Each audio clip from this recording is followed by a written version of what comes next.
A good day to all of you, and welcome to the show Living Multiculturalism with Mayank Bhatt. You're watching TAG TV. The program is brought to you by the Canadian Thinkers Forum. Friends, today we have with us Andrea Thompson, who is a spoken word artist and a novelist. Welcome to the show. Thank you for having me. Thank you. Let's begin by understanding what spoken word means. Sure. Okay.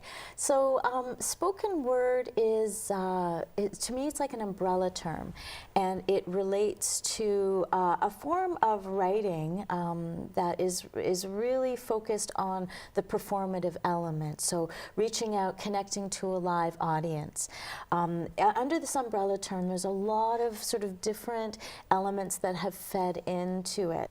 Caribbean tradition, there's reggae music, and so the equivalent would be dub poetry. There's also, even in rap, you know, if you have an a cappella rap artist just saying their lyrics, to me that's a form under the umbrella of spoken word. Same thing with storytelling, you know, from Aboriginal storytelling traditions to more contemporary storytelling. To me that's under spoken word too. One of the things that strikes me from what you tell me is that a lot of literature has this notion of a literary to it. So you have to be, there is literacy involved in literature. Most spoken word artists still have that writing as the main component, but in terms of the audience, there's a real focus on accessibility, that you know, you have the ability to reach out and connect to an audience through your writing, but it doesn't require a certain level of literary skills. There's no sort of gatekeepers to say, you know, this can be consumed by the public, and this is, you know, hasn't met the standard. So it's very democratic, it's very accessible, and that accessibility is really almost a political drive and priority of the art form.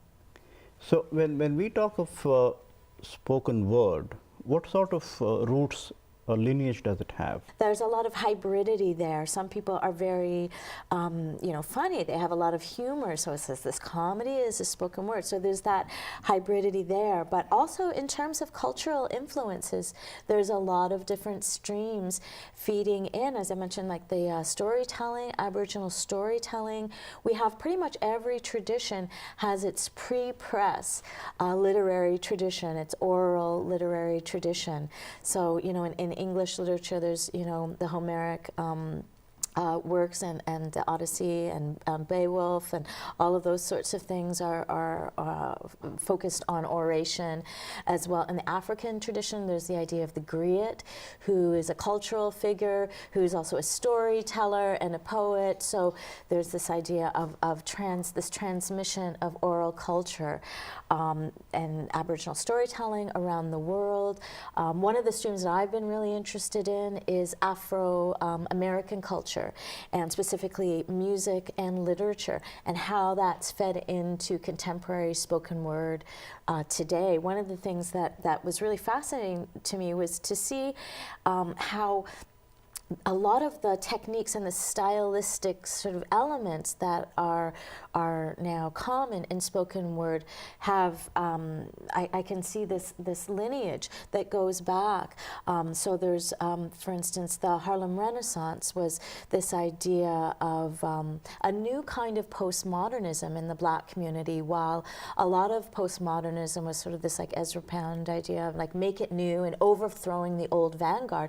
And the Harlem Renaissance, something that was really important, was a rising up of past, you know, past literary heroes, past cultural heroes who may have been dismissed. So it was continuing a legacy rather than a rejection. It was an embracing, and you know, and that led into the Black arts movement. Spoken word is also very grassroots. There isn't a lot of funding behind it usually. It's usually very, people who are organizing it are doing it out of their own passion and their own love. So there's this idea of we want to create an open community where everyone is able to participate.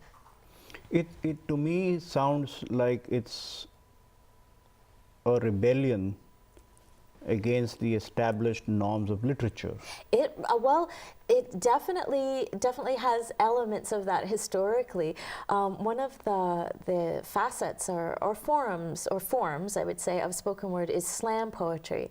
And slam is a kind of competitive performance poetry. It's like literature meets sport, where you'll have an artist write their piece and then, you know, sign up for the slam and then go up on stage and they perform their poem. And then audience members are just picked randomly based on, you know, credentials such as they are here.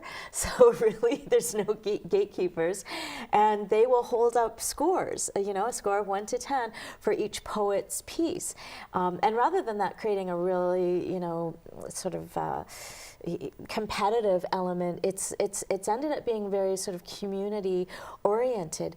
And the fellow who invented slam poetry, the slam poetry has been happening in Canada for 20 years, since 1996. And before that, though, it was a pretty popular thing in the States. And the guy who invented it, Mark Kelly Smith, out of Chicago, he one of the imperatives that he had was to take poetry out of the hands of the academics and put it into the hands of the people, to make it accessible, to bring it into the community, and to not allow gatekeepers to have that, you know, create that separation between the artist and their audience. So it is a really important part of it. For me, it's just amazing to see how that, like slam is the fastest growing, I think probably art form in the country, definitely the fastest growing literary art form. As I said, it started in '96 in Vancouver. I was one of the people on the first slam team. We didn't know what is slam, we didn't know what it was. And now it's across the country. It's very organized. There's festivals. There's, in Toronto, I think there's at least 3 slams happening. They're all, every major city in the country has a slam. We have an annual gathering of slam poetry. It's sort of like a big festival of competition. So it's really exploded. You know, people who are drawn to spoken word want to tell stories that aren't being told. So that tends to be the case. For me, when I'm teaching spoken word, I'm very focused on people telling their truth. I even have one class that's dedicated to authenticity and taboos and busting down those taboos. So to me, you know, and really when we look at universities, I've presented papers at conferences to university professors and found a lot of interest in, you know, what is spoken word, because they know the students are interested in it and students are passionate about it. But right now I believe there's only one credit university course in the country that's being taught by Lillian Allen, again at OCAD. So there's a disconnect there. And one of the things that I found myself as a practitioner, you know, I got interested in studying spoken word academically because there was so much criticism that to me was a real misunderstanding of what was going on in the form. So people would say, you know, things like, oh, well, spoken word is just bad poetry. I'm like, no, spoken word is a hybrid art. It's drawing on a lot of different forms. So some people who practice spoken word aren't particularly interested with the genre of poetry or the tropes of poetry, but they are more interested in the tropes of comedy or dramatic monologue or that sort of thing. But there isn't really this, I don't think there will ever be a gentrification. You know, I look at somebody like Sonia Sanchez, who I mentioned in terms of the Black Arts movement. In the 60s, she was a real driving force to bringing in the idea of Black studies into universities. And to me, that was allowing access and funds and an ability to look at Black culture academically, to look at it within that, you know, within the academic structure, and to have access to all of the resources, huge resources that are available there. So for me, spoken word, you know, and for Sonia Sanchez, like that movement led to women's studies, it led to Asian studies. All of these things did not exist. But to me, it's about access, and it's about recording history. It's about creating archives. It's about education, you know, and about embracing an art form. As I said, it is the fastest growing art form, definitely in and the literary scene in the country are embracing it as something that has value, you know, so it's not ghettoized. To me, that's something that when you're able to bring it into the academic area is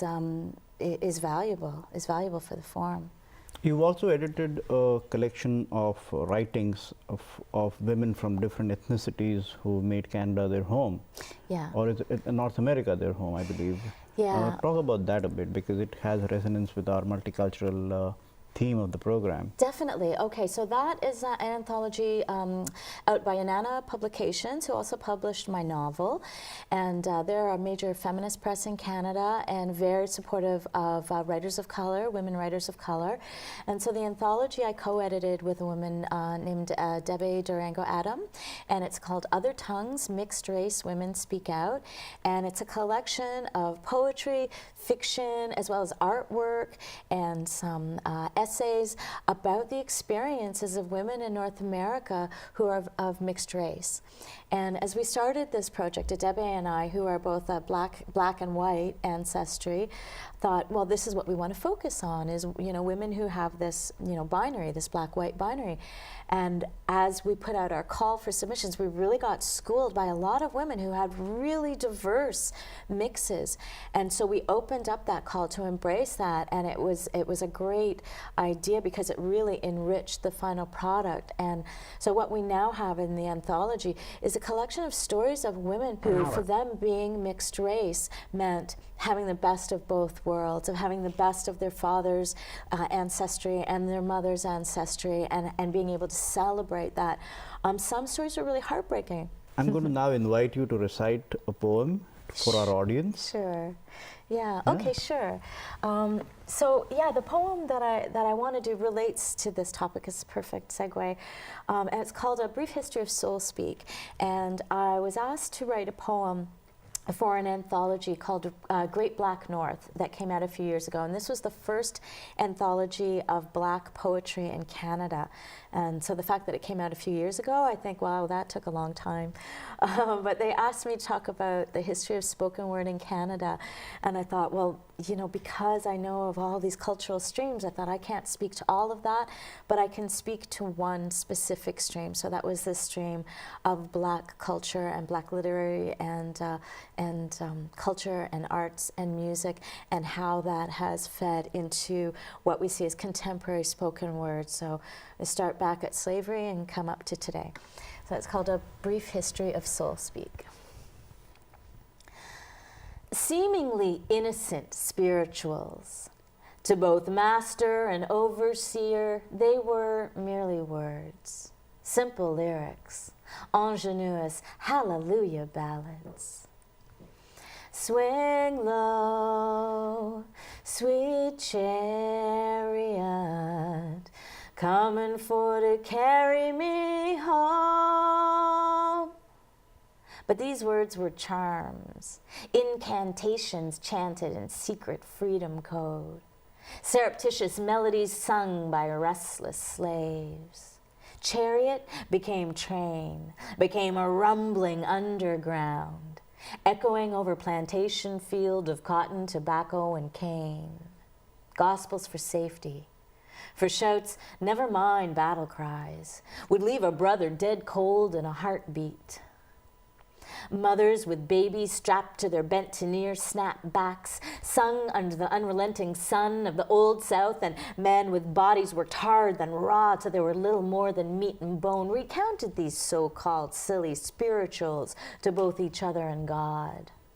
God, they asked for strength. Each other, they asked for directions. Where to cross over that river and where to board that subterranean northbound train to freedom.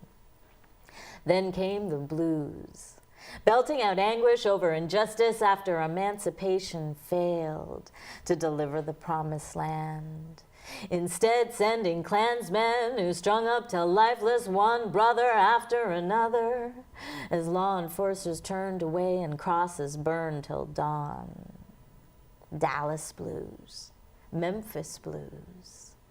I ain't had nothing but bad news, crazy blues.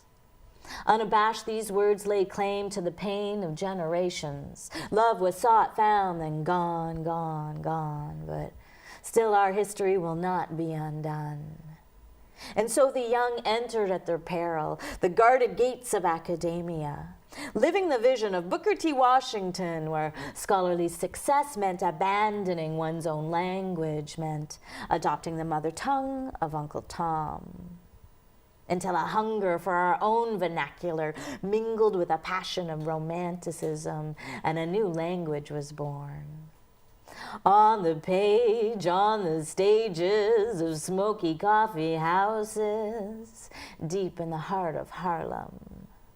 In this renaissance, we began to reclaim ourselves, began to own our newly found freedom to simply read and write out loud, to make love and meaning from our suffering, to live out loud, word by word, on our own terms.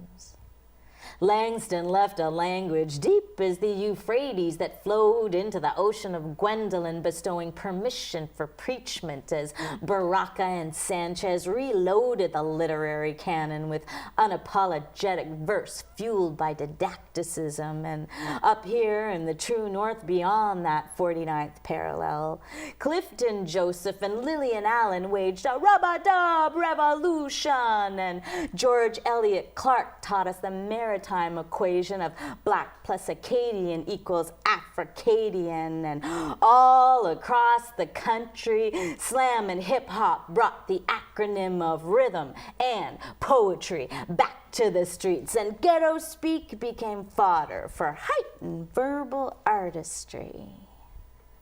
These are our ancestors of verse. This is our lineage, and still unsung are so many who first spoke the words that birthed the language of soul speak. Amazing. Thank you, thank you. So I want to now take the conversation to the novel that was published recently. Sure, yes. Talk about that a bit. Here it is. This is my novel. It's called Over Our Heads, and it was published by Anana Publications, again, because I love them and they're great.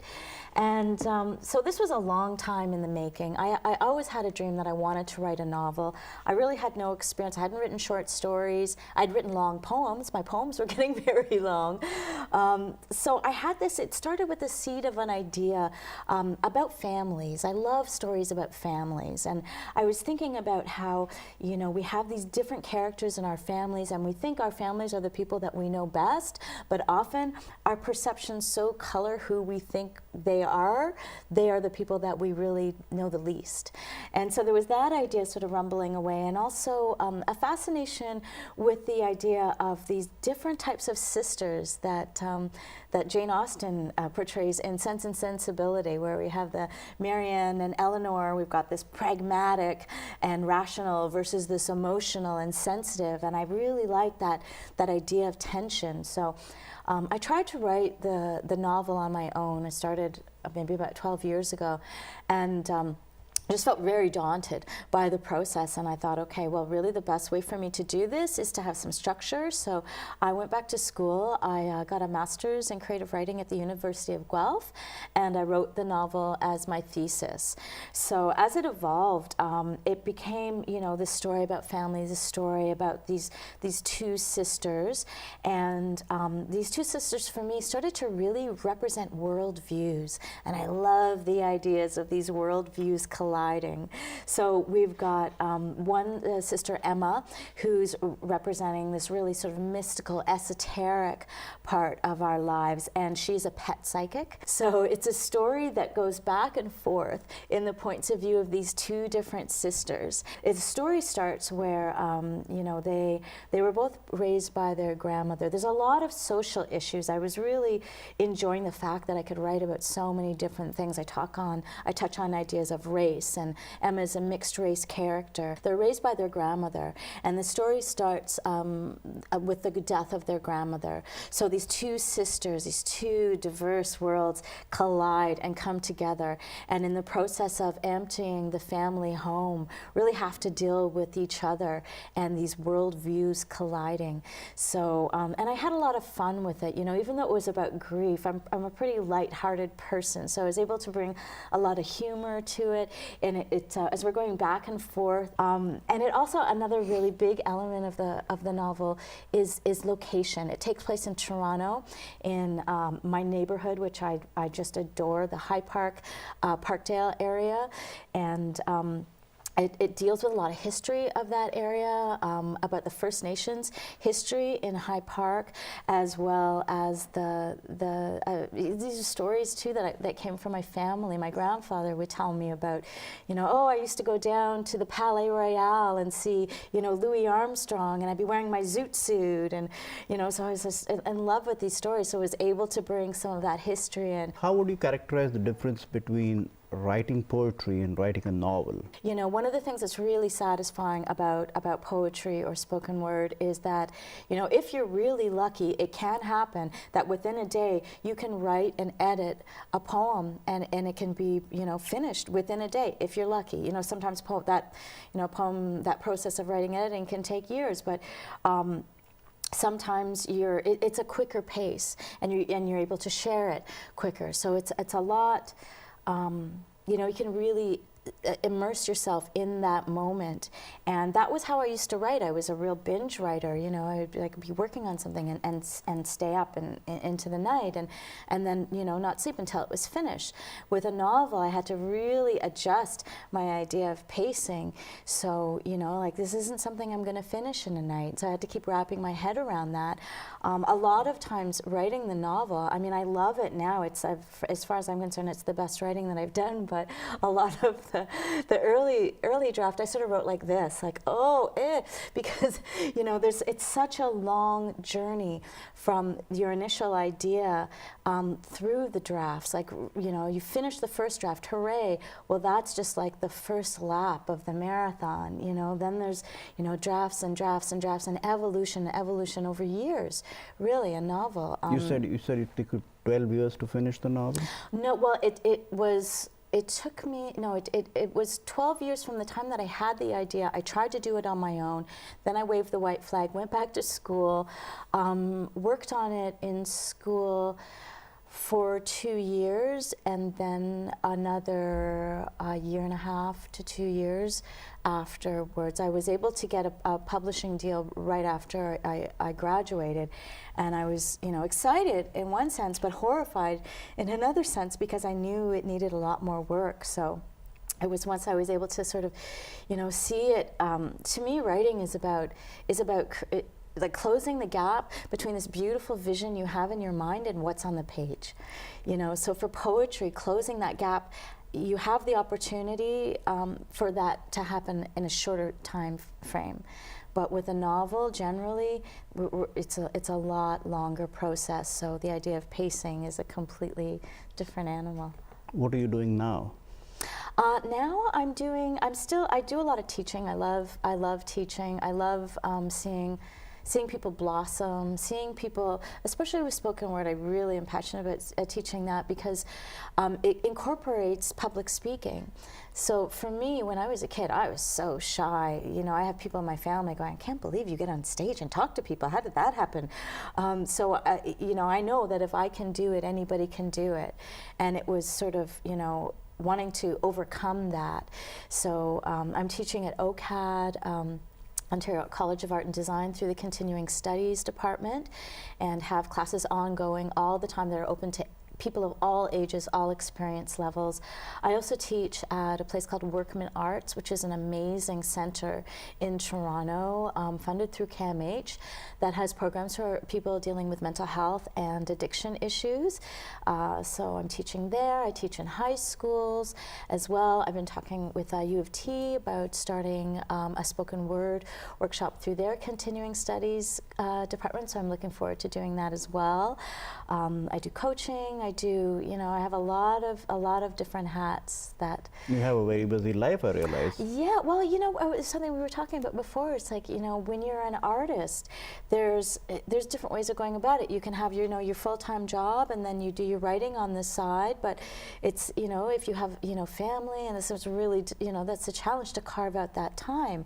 Then, you know, if you're a working artist, then the challenge is to carve out the money so you can survive. So I think really, I don't know any writer who isn't trying to figure out that juggling act. You know, it's just, that's how we roll. It's our life. Yeah. Andrea, I'm so happy that you could spend time with us today. Thank you for being with us. Oh, thank you so much I for hope having me. you enjoyed the show. I did. It was nice talking to you. Thank you. So friends, we were watching Andrea Thompson, a spoken word artist and novelist. As usual, I end my show with a request. Send us your suggestions. Who do you want to hear talk? Who do you want to see? Who do you want to participate in this program? You're watching Living Multiculturalism with Mayank Bhatt. The program is brought to you on TAG TV by the Canadian Thinkers Forum. Thank you for being with us today. See you next time. #1 multicultural channel. This is TAG TV.